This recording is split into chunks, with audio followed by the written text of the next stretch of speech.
আসসালামু আলাইকুম ওয়া রাহমাতুল্লাহি ওয়া বারাকাতুহু।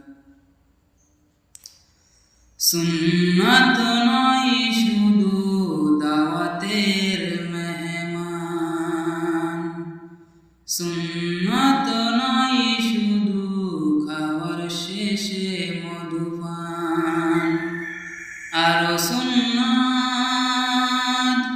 আছে তুমি জানো কি?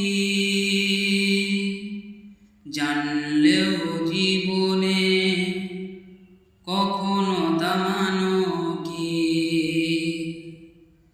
সুন্নাত শুধু নয় মজলুম সহায়,